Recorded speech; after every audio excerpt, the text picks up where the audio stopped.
Hello aspirants, welcome to another session of Mains 450 plus. Now see, इस session में मैं आपके साथ टॉपिक लेने वाला था सिर्फ ग्रीन हाइड्रोजन मिशन को।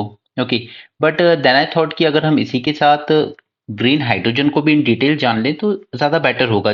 ओके, क्योंकि मिशन अपनी जगह ठीक है, लेकिन थोड़ा ग्रीन हाइड्रोजन के बारे में भी अगर डिटेल में पढ़ लेंगे तो वो हमारा प्रीलिम्स में भी हेल्प करेगा। ओके, तो पहले हमें जानना होगा कि है क्या ये ग्रीन हाइड्रोजन। ठीक है, सो आई ऑलवेज से जब भी हम मेंस में आंसर लिखेंगे हम तीन तरीके से अपना इंट्रोडक्शन स्टार्ट कर सकते हैं। या तो हम उसकी डेफिनेशन दे सकते हैं, या फिर हम उस चीज का ओरिजिन बता सकते हैं जिस पर क्वेश्चन आया है, और अगर जनरली ये सोशल टॉपिक्स हैं या गवर्नेंस के टॉपिक हैं तो हम उस पर कोई डेटा या रिपोर्ट कोट कर सकते हैं। राइट, यहाँ पर हमारा क्वेश्चन अगर ग्रीन हाइड्रोजन पे आता है या इस टॉपिक की बात करते हैं तो हमारा इंट्रोडक्शन हमेशा शुरू होगा डेफिनेशन से। देखिए, अभी हम बात करेंगे कैसे डेफिनेशन दे सकते हैं। ठीक है? इसके बाद की बेनिफिट क्या है, और बेनिफिट से ही पहले हमें नीड जाननी होगी कि आखिर हम क्यों ग्रीन हाइड्रोजन की तरफ मूव करने की बात कर रहे हैं। और इतने सारे इलेक्ट्रिसिटी के सोर्सेज हैं हमारे पास, तो फिर हम ग्रीन हाइड्रोजन की तरफ क्यों जा रहे हैं। नेक्स्ट, कि अगर हम इसकी तरफ जा भी रहे हैं तो इसको इसकी अप स्केलिंग में हमारे पास क्या क्या चैलेंजेस आएंगे, इसके प्रोडक्शन में क्या क्या चैलेंजेस मिलेंगे। ठीक है, फिर इंडिया लेवल पर क्या स्टेप्स लिए गए हैं और ग्लोबल लेवल पर। इसके बाद वे फॉरवर्ड देखेंगे, और हमेशा देखिएगा चैलेंजेस को अगर आप वे फॉरवर्ड से लिंक करके पढ़ते हो ना, याद रखना चीजें इजी हो जाएगी और आपके आंसर का प्रेजेंटेशन बहुत बेटर हो जाता है, क्योंकि एक कंटिन्यूटी दिखती है आपके आंसर में, एक फ्लो दिखता है उसमें। Okay, then finally conclusion. तो चलिए इसको हम शुरू करते हैं। ये हटा देता हूं मैं। सबसे पहले हम लोग देखेंगे कि आखिर हमारा गोल क्या है।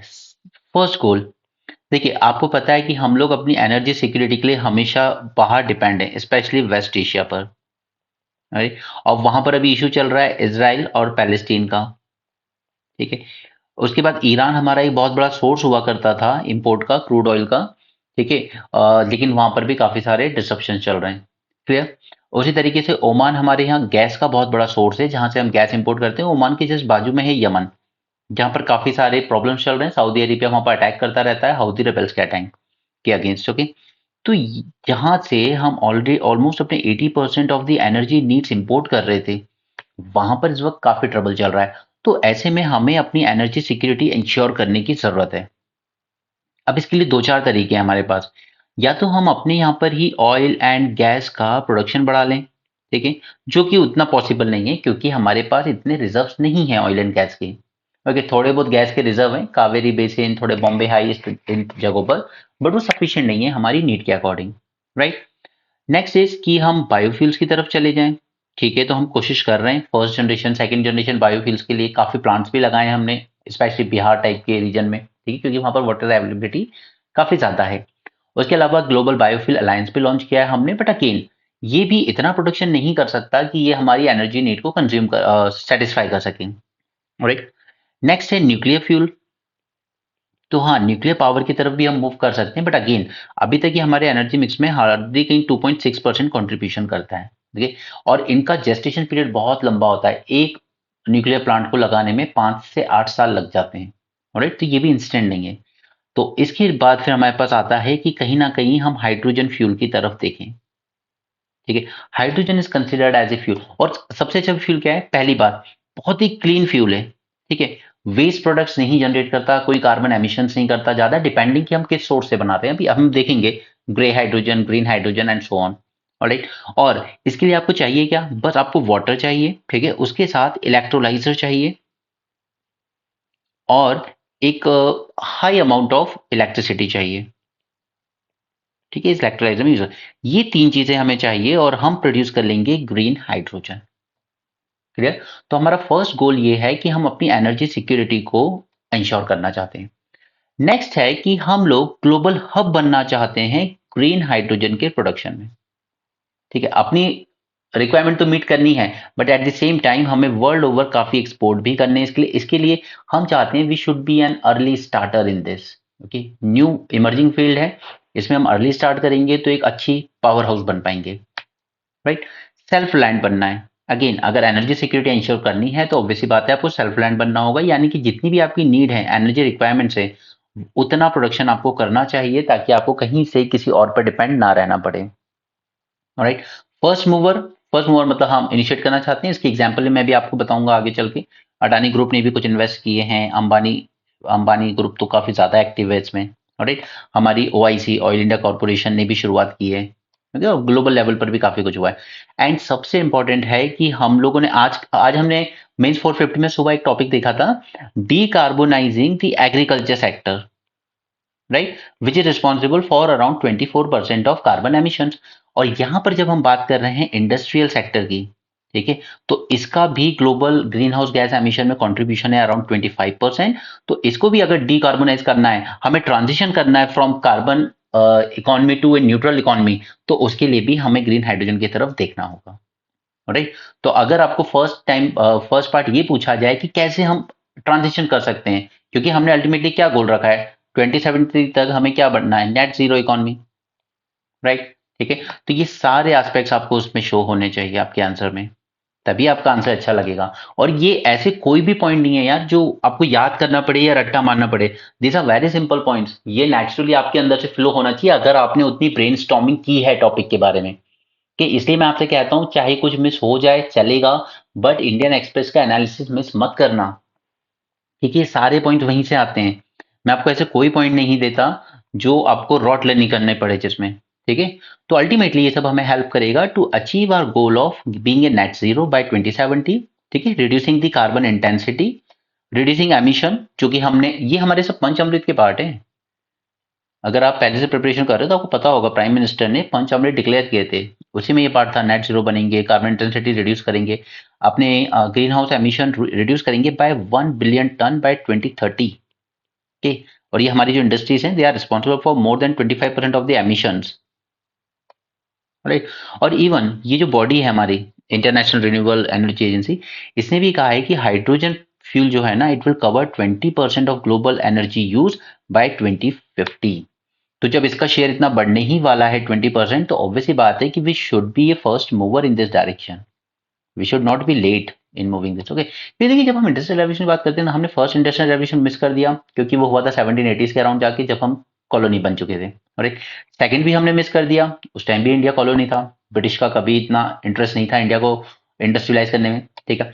थर्ड इंडस्ट्रियल रेवोल्यूशन जब आया, दैट इज जो कंप्यूटर, आईटी, इंफॉर्मेशन टेक्नोलॉजी का रेवोल्यूशन आया, ये हमने कैचअप किया, और इसलिए इंडिया सर्विस सेक्टर में अच्छा परफॉर्म करता है आज भी।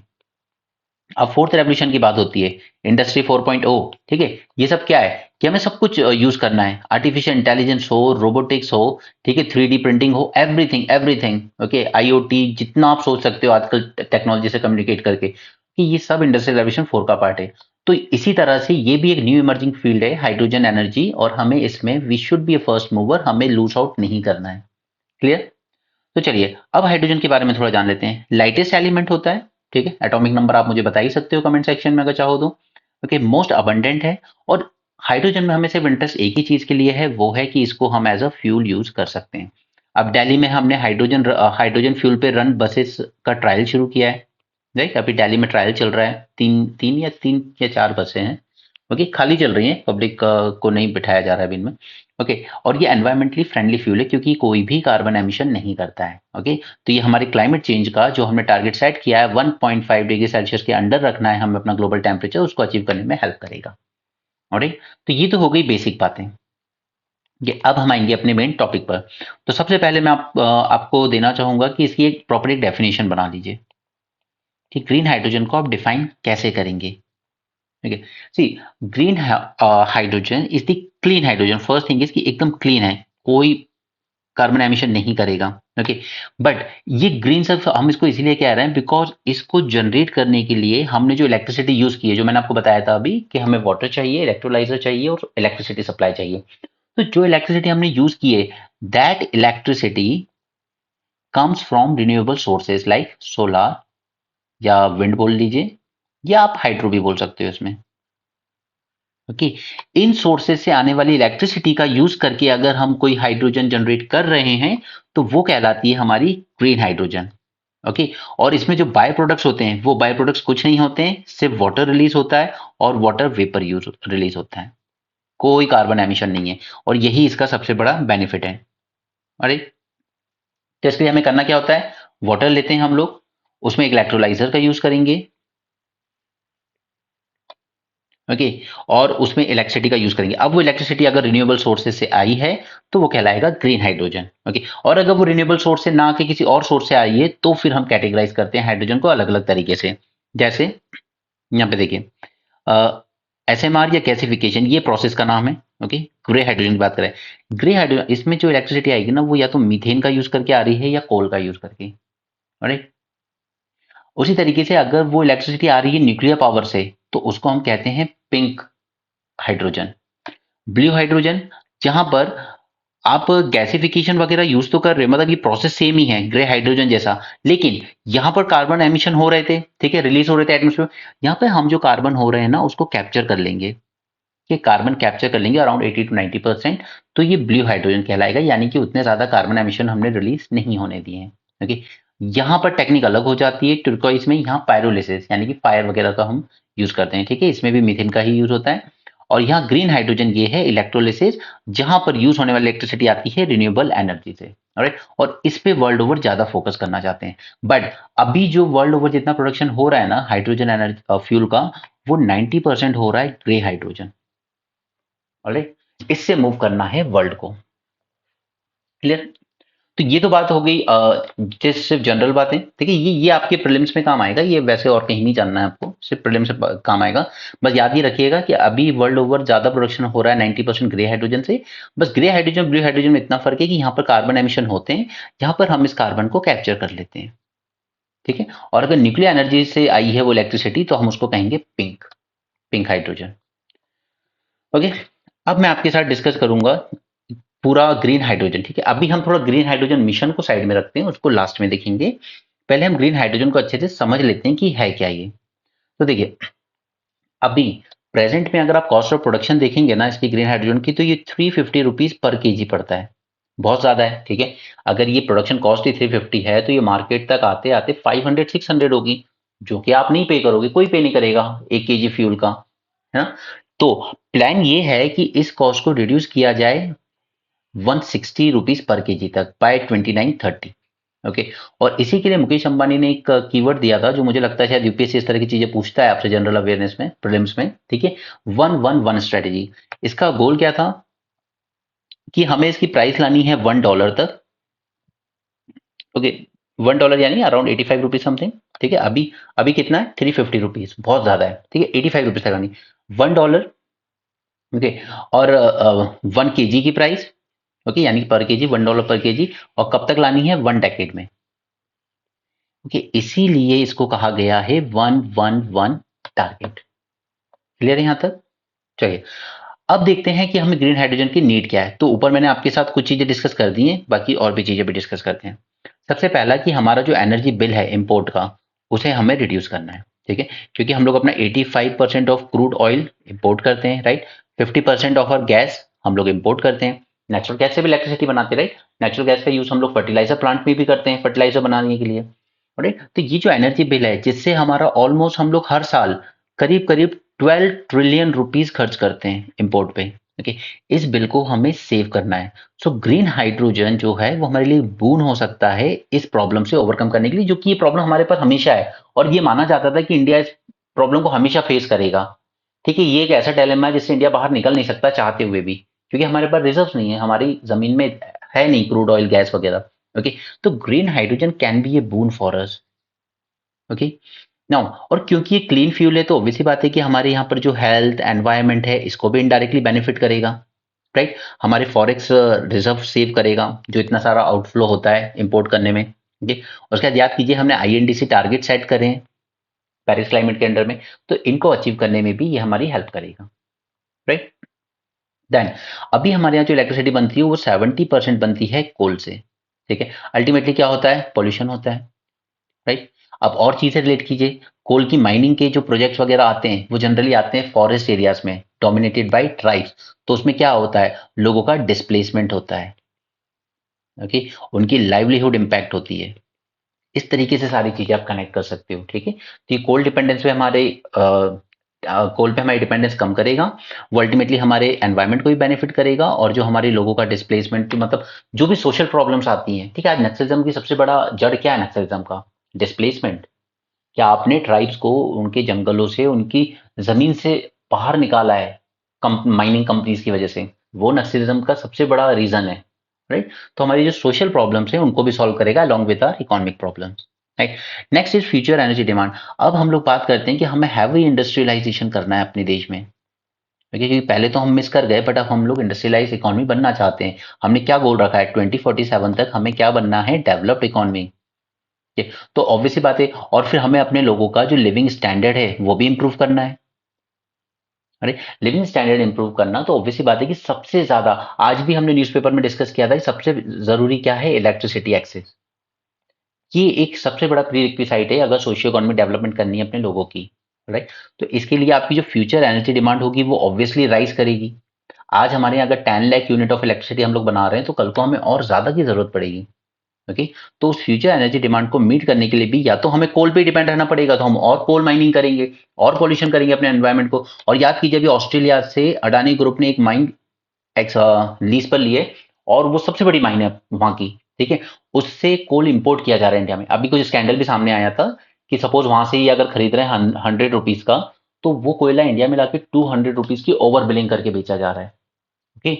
100 रुपीज का ऑस्ट्रेलिया से आया इनको, 200 रुपीज का इन्होंने फर्जी बिल बनवाया, और उसमें 30 रुपीज अपनी सारी कॉस्ट वगैरह जोड़ के 230 रुपीज में गवर्नमेंट को सेल कर रहे हैं, यानी गवर्नमेंट के जो पावर प्लांट से एनटीपीसी वगैरह के, राइट। तो ये स्कैंडल भी अभी सामने आया था अडानी ग्रुप का। राइट। तो फ्यूचर एनर्जी नीड, हम लोग इस तरह की चीजों पर डिपेंड ना रहें, तो उसके लिए ग्रीन हाइड्रोजन एक बहुत ही अच्छा प्रोस्पेक्ट है, राइट। अब इंडिया के पास ऐसा क्या यूनिक एडवांटेज है? इंडिया के पास बहुत बड़ा एडवांटेज है सोलार एनर्जी का। अगर आप हमारे यहाँ कुछ स्टेट छोड़ देना, तो लगभग सभी पर सनलाइट बहुत अच्छी आती है throughout the year, except those 80-90 days जब सन बहुत ही कम निकलता है। ओके। और सोलर एनर्जी का हमारा पोटेंशियल इतना हाई होने की वजह से हमारे यहाँ जो सोलर एनर्जी की कॉस्ट आती है ना पर यूनिट, ठीक है, वो काफी कम है, काफी ज्यादा, ऑलमोस्ट 3 रुपीज पर यूनिट पड़ती है हमें आज सोलर एनर्जी से बनने वाली कॉस्ट, राइट। तो ये एक यूनिक एडवांटेज है कि ये जो चीप सोलर पावर हम लोग को मिल रही है, इसी सोलर पावर का हम लोग यूज करेंगे इससे बनने वाली इलेक्ट्रिसिटी का अपने इलेक्ट्रोलाइजर में। ओके। और प्रोड्यूस क्या करेंगे, ग्रीन हाइड्रोजन। ऑलराइट।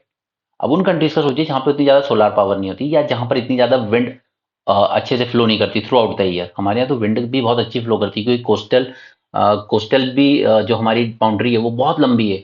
अगर अंडमान निकोबार की मिला लें तो साथ में 7,000 किलोमीटर से ऊपर है कोस्टल बाउंड्रीज, राइट। तो हमारे पास विंड का भी बहुत अच्छा स्कोप है, हमारे यहाँ इसका भी बहुत अच्छा स्कोप है।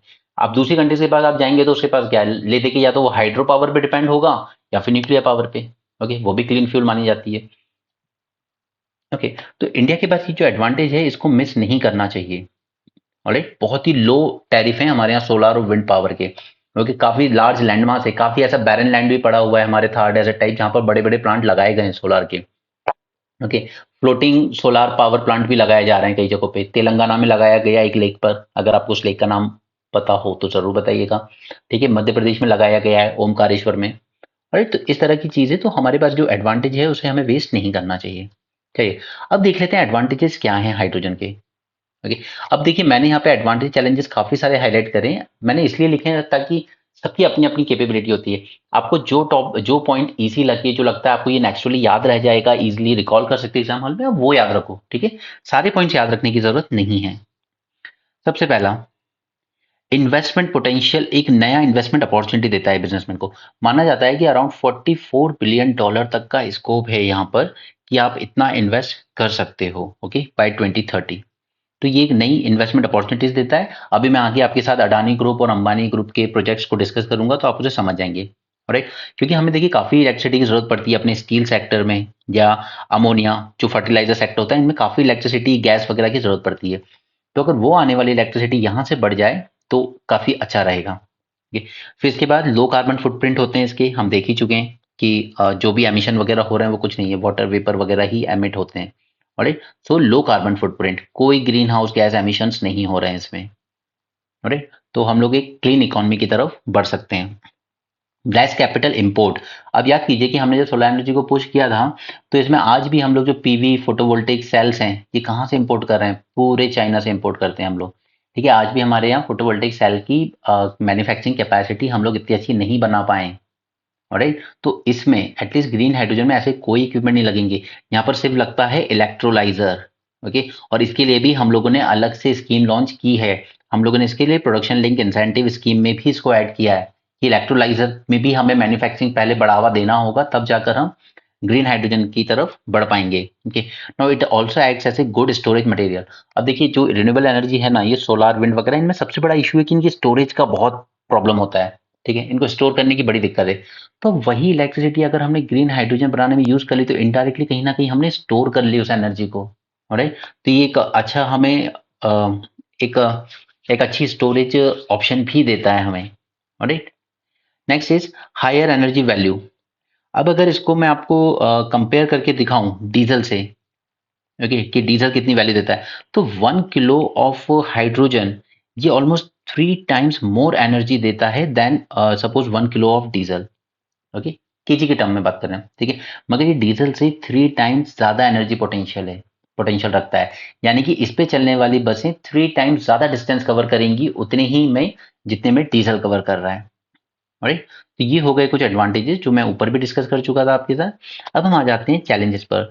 तो हाइड्रोजन की जब बात आती है ना, सबसे बड़ा चैलेंज होता है कि बहुत हाईली रिएक्टिव होता है, क्योंकि रूम टेम्परेचर पर। तो इसका जो भी हमें स्टोरेज करना होता है, कि स्टोरेज या इसको डिस्ट्रीब्यूट भी करना होगा आगे, जैसे डिस्ट्रीब्यूशन स्टेशन बनाए जाएंगे, जैसे आज सीएनजी वगैरह के स्टेशन होते हैं। तो ये डिस्ट्रीब्यूशन और स्टोरेज भी अगर हमें करना होगा ना, तो ये इनके लिए हमें जरूरत पड़ेगी स्पेशल टैंक्स की। ऑलराइट। ऑलराइट। या फिर हमें इनको नीचे स्टोर करना पड़ेगा ऑलमोस्ट -250 डिग्री सेल्सियस। ठीक है, मतलब आप कह सकते हो लिक्विड फॉर्म में, लिक्विफाई करके।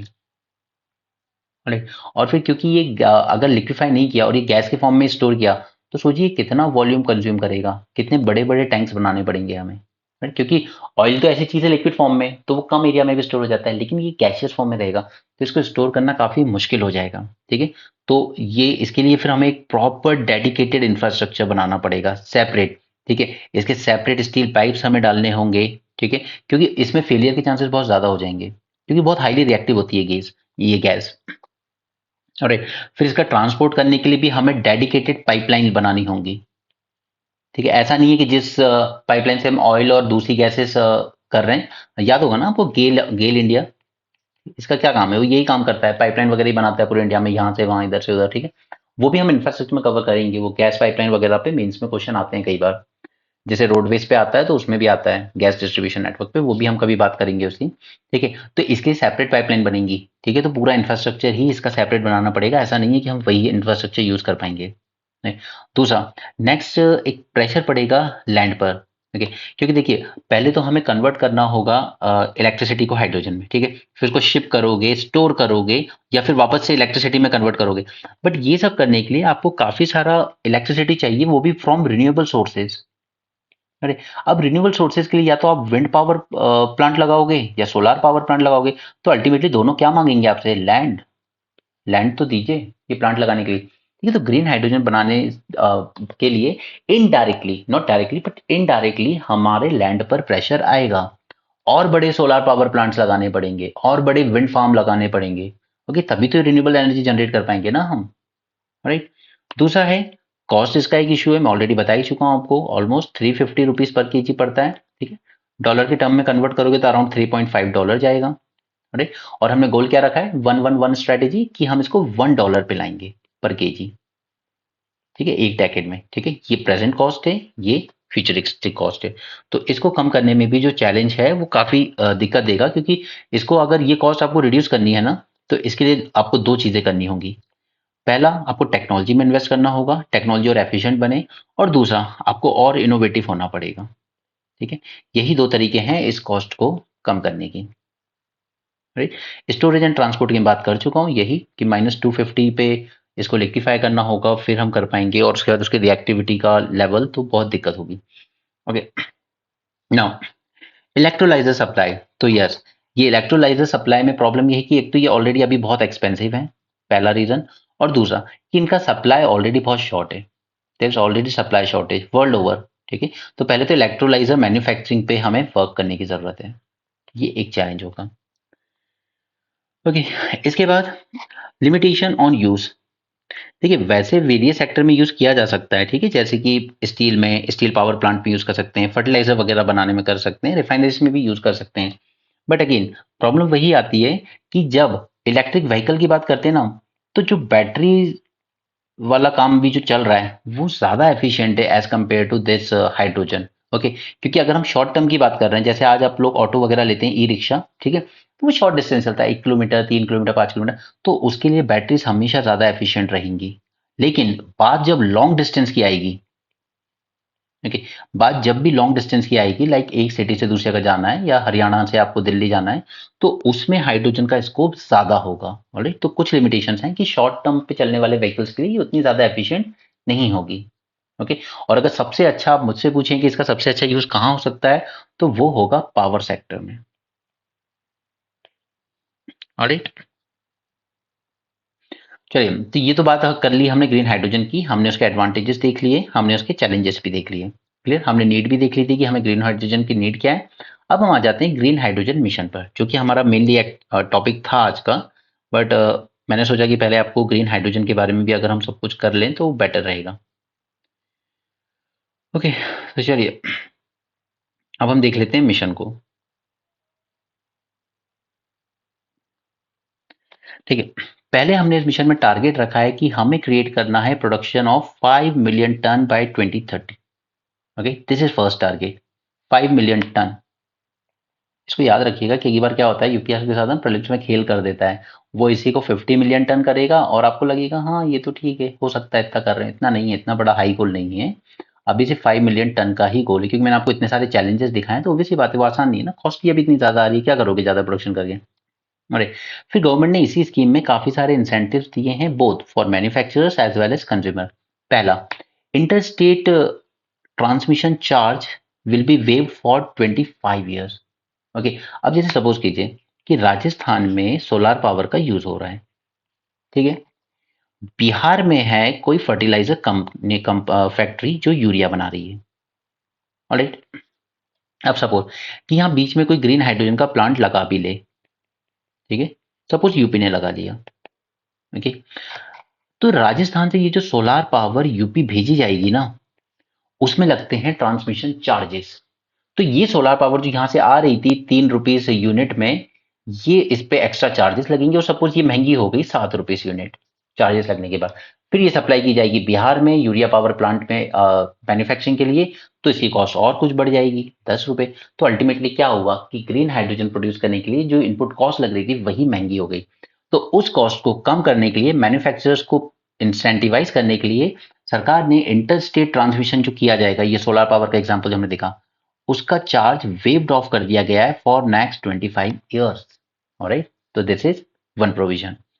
Next, production plant can be set up in propose manufacturing zone. Okay, ये जो स्पेशल इकोनॉमिक जोन या स्पेशल मैन्युफैक्चरिंग जोन बनाए जाते हैं ना, निम्स, इसमें मैन्युफैक्चरिंग जोन बनाए जाते हैं, इनमें काफी सारे टैक्स इंसेंटिव्स वगैरह होते हैं, इंफ्रास्ट्रक्चर इंसेंटिव्स होते हैं, तो उनमें आप सेटअप कर सकते हो अपना production plant. Land in renewable energy parks can be allotted for manufacturing. Okay, जो रिन्यूएबल एनर्जी पार्क, जैसे कोई सोलर पार्क वगैरह बनाया, अगर कोई वहीं पे बनाना चाहता है हाइड्रोजन, ठीक है, कि यहीं पे से मुझे सोलार से बनने वाली इलेक्ट्रिसिटी मिल जाएगी, यहीं से मैं हाइड्रोजन मैन्युफैक्चरिंग कर लूंगा, तो मेरा कॉस्ट कम हो जाएगा, ठीक है? तो आपको वहां पर लैंड अलॉट कर दिया जाएगा। ऐसा नहीं है कि सोलार पार्क बनाने के लिए लैंड रिजर्व किया गया है तो वहां पूरा लैंड पे सिर्फ सोलार एनर्जी ही प्रोड्यूस करेगी, ऐसा जरूरी नहीं है। उसमें अगर आपको लैंड चाहिए तो वहां भी एलोकेट कर दिया जाएगा। ठीक? एक सिंगल पोर्टल बनाया जाएगा फॉर ऑल क्लियरेंसेस। अल्टीमेटली गोल क्या है? ईज ऑफ डूइंग बिजनेस, ताकि इधर उधर आपको परमिशन के लिए ना भागना पड़े। Open access granted to source renewable energy. अब इसमें यह है कि आप ग्रीन हाइड्रोजन बनाने के लिए रिन्यूएबल एनर्जी, मतलब जैसे सपोज करो बहुत सारी कंपनी सोलार पावर प्रोड्यूस कर रही है, या बहुत सारे सोलार विंड हाइड्रो अलग अलग प्रोड्यूस कर रही है, तो आपको पूरे ओपन एक्सेस है कि जिससे चाहे वहां से आप पावर ले सकते हो। ऐसा कोई कंपल्शन नहीं है कि आपको फलाना प्लांट से ही लेना है या आपको सोलार ही लेनी है, विंड से बनने वाले नहीं सकते, आपकी मर्जी। जो आपको अच्छी कॉस्ट में प्रोवाइड कर दे आप वहां से ले लो। Okay, next, grid connectivity on priority basis. ठीक है, अगर मैंने ग्रीन हाइड्रोजन प्रोड्यूस की है ना, और किसी ने मान लो कोई सोलार पावर भी प्रोड्यूस की है या कोल से थर्मल पावर प्रोड्यूस की है, तो ग्रिड में जब कनेक्टिविटी प्रोवाइड की जाएगी, ठीक है, यानी कि इलेक्ट्रिसिटी ग्रिड में दी जाएगी, ग्रिड से फिर कंज्यूमर्स तक जाती है, तो इस ग्रिड में प्रायोरिटी मुझे मिलेगी क्योंकि मैंने ग्रीन हाइड्रोजन से प्रोड्यूस की है। Alright, now benefit of RPO, renewable purchase obligation, यानी कि जब कोई खरीदेगा बनने वाली इलेक्ट्रिसिटी वगैरह, ठीक है, जैसे सपोज करो कि वहां पर कोई मेट्रो रन कर रही हो शहर में, जैसे जयपुर मेट्रो है, तो वहां पर ये रिन्यूएबल परचेज ऑब्लिगेशन लगाया जाएगा कि आपको कुछ अमाउंट ऑफ इलेक्ट्रिसिटी, आपकी जो एनर्जी नीड है वो यहीं से परचेज करनी है, ओके, ग्रीन हाइड्रोजन प्लांट से ही, ठीक।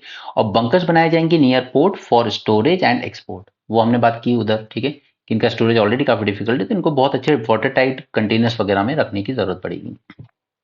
ये बेनिफिट क्या होंगे इससे? आप सोचिए, इंटर स्टेट ट्रांसमिशन पे आपने 25 साल के लिए चार्जेस खत्म कर दिए, वेव ऑफ कर दिए, तो अल्टीमेटली क्या होगा कि जो कॉस्ट ऑफ प्रोडक्शन होगी वो डिक्रीज हो जाएगी, और वही जो हमारा गोल है जो मुकेश अंबानी के टर्म में कि हम इसको अराउंड $1 लाना चाहते हैं, तो वो गोल अचीव करने में हमें मदद मिलेगी। एक्सपोर्ट्स प्रमोशन कर पाएंगे हम। अभी तक हम नेट एनर्जी इंपोर्टर हैं, ठीक है, हम क्रूड ऑयल बहुत ज्यादा इंपोर्ट करते हैं, बट हम लोग एक्सपोर्ट कर पाएंगे इसको कल को, ग्रीन हाइड्रोजन को, ठीक है। तो अगेन वही सब सारी इकोनॉमी से बातें आ जाएगी, फॉरेक्स रिजर्व आएंगे हमारे, बढ़ेंगे, डॉलर इनफ्लो बढ़ेगा हमारे यहाँ, ओके, इन्वेस्टमेंट बढ़ेगा वर्ल्ड ओवर से एंड सो ऑन, राइट। इसके बाद हमारी मैन्युफैक्चरिंग कैपेसिटी और ज्यादा इंक्रीज होगी, क्योंकि क्योंकि देखिए अभी हम एनर्जी इंपोर्ट करते हैं, फिर उससे इलेक्ट्रिसिटी बनाते हैं, फिर उससे हम लोग हमारे स्टील, एल्यूमिनियम और ये सब प्रोड्यूस करते हैं, देखिए स्टील, एल्यूमिनियम, फर्टिलाइजर। तो क्या हो रहा है, इंपोर्ट करी हुई चीज से आपने सब कुछ बनाना शुरू किया है, तो आपका क्या है कि इनपुट कॉस्ट ही बहुत ज्यादा बढ़ गई, तो आपकी मैन्युफैक्चरिंग जो प्रोडक्ट बन के निकलता है, वो प्रोडक्ट ऑलरेडी इतना कॉस्टली होता है कि वर्ल्ड ओवर कॉम्पीट नहीं कर पाता, एक्सपेंसिव होता है हमारा स्टील, ओके। लेकिन जब हमारी खुद की इलेक्ट्रिसिटी होगी, वो भी फ्रॉम ग्रीन हाइड्रोजन, ठीक है, तो ऑब्वियसली बात है कि वो इलेक्ट्रिसिटी जो हम लोग इन सब प्लांट में यूज करेंगे वो कंपैरेटिवली थोड़ी चीप होगी, यानी कि इनपुट कॉस्ट चीप हो जाएगी बनने वाले स्टील, फर्टिलाइजर, एल्यूमिनियम पे, ओके। तो हमारा जो प्रोडक्ट होगा वो थोड़ा सा चीप होगा, सस्ता होगा, और वर्ल्ड मार्केट में बेटर कॉम्पीट कर पाएगा, ऑलराइट। तो इससे हमारी मैन्युफैक्चरिंग की डिमांड और ज्यादा बढ़ेगी, हमारे प्रोडक्ट्स कॉम्पिटेटिव होंगे। इश्यूज क्या है? पहला, कि ये पूरी जो स्कीम लेकर आए हो ना, ग्रीन हाइड्रोजन मिशन, इसका पूरा फोकस लगभग सप्लाई साइड पर ही है, डिमांड साइड पर इसका ज्यादा फोकस नहीं, क्योंकि डिमांड कहीं ना कहीं गवर्नमेंट ने अभी ये मान लिया कि वो तो ऑब्वियस है, ठीक है, ऑब्वियस है कि डिमांड तो हमेशा ही रहेगी इलेक्ट्रिसिटी वगैरह की, क्योंकि आज हमारे यहाँ लगभग हर सिटी में मेट्रो एक्सपेंशन हो रहा है, ठीक है, आई थिंक अभी 20 सिटीज से ज्यादा ज्यादा में मेट्रो चलने लगी है, ऑलराइट। हम लोग बुलेट ट्रेन की बात कर रहे हैं, ठीक है। तो कहीं ना कहीं हम लोग ने ये ऑब्वियसली मान रखा है कि डिमांड साइड अपने आप ध्यान रख लेगी, ठीक है, डिमांड हमेशा रहेगी इसकी।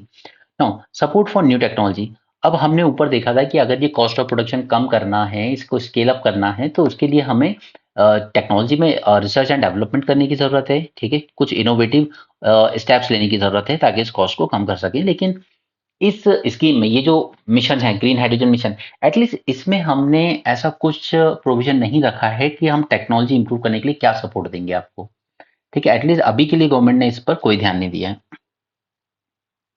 अब इसके अलावा हम लोग और क्या चेंज और क्या बेटर बना सकते हैं इसको? तो पहला, enhance adoption of green hydrogen, हमें खुद ही इसका एडॉप्शन बढ़ाने की जरूरत है। तो उसके लिए वही सब अगेन, वही दिल्ली का एग्जांपल आप दे सकते हो कि हमने ग्रीन हाइड्रोजन पर चलने वाली बसेस को प्रमोट करना शुरू किया है। अब डिपेंडिंग अपॉन देयर परफॉर्मेंस हम इसको और बेटर बना लेंगे, ठीक है, तो हमें इसका एडॉप्शन बढ़ाने की जरूरत है। दूसरा, there should be clarity of rules, okay, क्योंकि अभी तक सबसे ज्यादा प्रोडक्शन किससे हो रहा है? ग्रीन हाइड्रोजन से, राइट। अब आप एकदम से ग्रीन की तरफ जा रहे हो, आप इंसेंटिवाइज कर रहे हो उनको, तो फिर इन लोगों का क्या होगा? इन लोगों ने तो अपने इंफ्रास्ट्रक्चर में कुछ इन्वेस्ट किया ही होगा ना अभी, राइट। तो उस चीज पे भी ध्यान देने की जरूरत है कि there should be clarity of rules. Next, PLI scheme, हमें एक सेपरेट पीएलआई स्कीम लाने की जरूरत है, specially for manufacturing of electrolyser, because this is sine qua non ना, ये बहुत जरूरी है। जब तक आपके अच्छे इलेक्ट्रोलाइजर्स नहीं होंगे, आप ग्रीन हाइड्रोजन को प्रमोट नहीं कर सकते ज्यादा, देखिए वो पॉसिबल नहीं है उसके बिना करना। नेक्स्ट इज टैक्स इंसेंटिव, तो वो तो ऑब्वियसली बात है कि जब भी कोई प्लांट वगैरह सेटअप करते हैं लोग, तो उसके लिए टैक्स इंसेंटिव देने पड़ते हैं। जैसे टाटा नैनो प्लांट जब सेटअप हुआ था गुजरात में, तो मोदी सरकार ने उनको 30 साल के लिए टैक्स फ्री कर दिया था, राइट। तो इस तरह के रिफॉर्म्स यहाँ भी हमें देने पड़ेंगे, राइट। तो ये तो हो गया सस्टेन ग्रीन हाइड्रोजन मिशन की बात। अब हम लोग देख लेते हैं कुछ एग्जाम्पल्स कि अभी तक इसमें हम लोग सिर्फ बातें ही कर रहे हैं या हमने कुछ काम किया भी है। तो हाँ, हमने किया है, क्योंकि जो हमारा ऑयल इंडिया लिमिटेड है, ठीक है, चूंकि शायद एक महारत्न कंपनी है, हाँ शायद क्या ऑब्वियसली है, ठीक है, और स्टेट ओन्ड है, गवर्नमेंट की है, प्राइवेट कंपनी नहीं है। ठीक है, मैं दोनों एग्जांपल दिखाऊंगा आपको, स्टेट की तरफ से भी, प्राइवेट सेक्टर की तरफ से भी और ग्लोबल लेवल पर भी। कि जब तक आप एग्जाम्पल्स वगैरह कोट नहीं करते हो एग्जाम में, तब तक वो बात नहीं आएगी आपके आंसर में। राइट, तो इसने क्या किया है कि पहले जोरहट में, ठीक है, जोरहट में इसने एक प्लांट लगाया है जिसमें इसने क्लेम किया कि ऑलमोस्ट 99.99% डेटॉल की तरह 99.99% प्योर ग्रीन हाइड्रोजन प्रोड्यूस किए हमने। ओके, ऐसा इनका क्लेम है। ठीक है, जोरहट, और जोरहट कहाँ है ये आप मुझे बताइए, अगर पता है तो। अगर न्यूज़पेपर फॉलो करते होगे ठीक से तो पता होगा। राइट, उसी तरीके से ऑयल इंडिया कॉर्पोरेशन, ठीक है, ये भी स्टेट ओन्ड है। इसने सेटअप किया है एक research and development centre in collaboration with Tata Motors. ये मैं क्यों बता रहा हूँ, क्योंकि हमने ऊपर देखा ना कि जब तक हम रिसर्च एंड डेवलपमेंट इसमें नहीं करेंगे, जब तक हम टेक्नोलॉजी पे वर्क नहीं करेंगे, जब तक हम कुछ इनोवेटिव नहीं करेंगे, हम इसकी कॉस्ट ऑफ प्रोडक्शन को रिड्यूस नहीं कर सकते। ऑलराइट, और यही यही था यही था ये जो टाटा मोटर है, ठीक है, इसने टेस्ट किया था या कह लो ट्रायल किया था हाइड्रोजन फ्यूल सेल बसेस का। ठीक है, इन दोनों ने मिलके ही किया था कि हाइड्रोजन फ्यूल सेल बस का ट्रायल। ठीक है, ये दो एग्जांपल हो गए। प्राइवेट सेक्टर पे आ जाते हैं। तो यहाँ पर अडानी ग्रुप ने, सॉरी अडानी नहीं, रिलायंस इंडस्ट्रीज लिमिटेड, इसने तो अनाउंस किया ही था कि हम लोग इसमें कुछ बड़ा सेटअप करना चाहते हैं ग्रीन हाइड्रोजन की तरफ। ठीक है, बट अभी इतना स्पेसिफाई नहीं किया उन्होंने। ठीक है, अडानी ग्रुप की जहां तक बात है तो इन्होंने फ्रांस की एक कंपनी है, ठीक है, नाम जरूरी नहीं है आप ये जानना है, टोटल एनर्जी नाम है उस कंपनी का। ठीक है, फ्रांस की कंपनी के साथ इन्होंने कोलैबोरेशन किया है and they are planning to set up jointly setup करना जा रहे हैं वर्ल्ड का largest green hydrogen plant. Okay, it will be world's largest. Adani group plus France की एक कंपनी, जिसका अगर नाम याद रख सको तो रख लो, टोटल एनर्जी। ठीक है, total energy plus Adani group, ये दोनों मिलके इसको सेटअप करना चाहते हैं। क्लियर। ग्लोबल लेवल की बात करें तो ऑब्वियसली बात है, जब ग्लोबल लेवल की आए तो फिर यूएन की तरफ से देख लेते हैं कुछ इनिशिएटिव क्या इसने लिए हैं। तो हाँ, इसने कुछ लिए थे कि इसने लॉन्च किया है एक ग्रीन हाइड्रोजन कैटापल्ट। याद रखिए इसको, green hydrogen Catapult, sorry Catapult, इस इनिशिएटिव का नाम याद रखिए।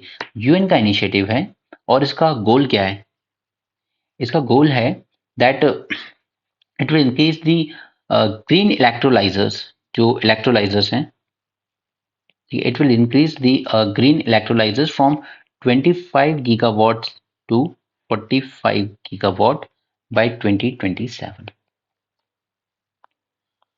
ओके, इसके अलावा और भी हैं बट हमें हर हेडिंग में हमने एक एक जान लिया, बस इतना हमारे लिए काफ़ी है। राइट, तो आई थिंक हमने काफ़ी कुछ जान लिया इस टॉपिक के बारे में। इतना ही जानना था, हमने ये जान लिया था कि हमें ज़रूरत क्या है इसकी तरफ जाने की।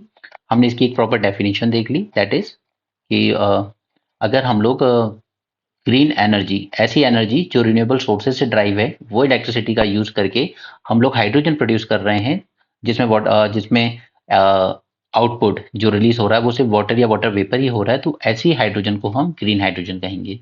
ठीक है, इसमें वाटर को इलेक्ट्रोलाइज किया जाता है बाय यूजिंग इलेक्ट्रिसिटी। ठीक है, और ये सब करने में हमारी हेल्प करेगा, हम नेट जीरो बनने में मदद करेगा, कार्बन इंटेंसिटी रिड्यूस करने में मदद करेगा, एमिशन कम करने में मदद करेगा। ओके, और इंडस्ट्री को डिकार्बनाइज करने में। लाइटेस्ट एलिमेंट होता है, सबसे ज़्यादा अबंडेंट है, इसकी फ्यूल को लेकर काफ़ी हम कह सकते हैं कि फ्यूचर फ्यूल है। इवन स्पेस एजेंसी रॉकेट में भी इसको मानती हैं कि ये बहुत इंपॉर्टेंट फ्यूल होने वाला है फ्यूचर के रॉकेट लॉन्चेस में। राइट, हमने देख लिया green hydrogen, blue hydrogen, turquoise, green and pink. Okay, एक ब्राउन हाइड्रोजन भी होता है। ब्राउन हाइड्रोजन को कुछ नहीं है, इसी को दो में कैटेगराइज कर दो। अगर ब्राउन हाइड्रोजन, ठीक है, हाइड्रोजन प्रोड्यूस करने के लिए हम जो इलेक्ट्रिसिटी यूज कर रहे हैं वो इलेक्ट्रिसिटी कोल्ड ड्राइव्ड है, कोल्ड ड्राइव है तो ब्राउन हो जाएगी। ठीक है, मतलब आप कह सकते हो ग्रे का ही सब पार्ट है वो। ऑलराइट, फिर ग्रीन हाइड्रोजन के बारे में हमने सारे फैक्ट्स जान लिए, नीड क्या है इसकी, एडवांटेज क्या है, चैलेंजेस क्या है। इसके बाद ग्रीन हाइड्रोजन मिशन के बारे में जान लिया हमने, और कुछ इनिशिएटिव्स जान लिए ताकि हमारा आंसर थोड़ा बेटर दिखे। ठीक है, ये सब करंट अफेयर्स ही लिया हुआ है न्यूज़पेपर से, इतना कोई ज़्यादा हाई फाई चीज़ें नहीं है। Okay, so I hope you like the lecture. Thanks for joining, have a great day and keep learning.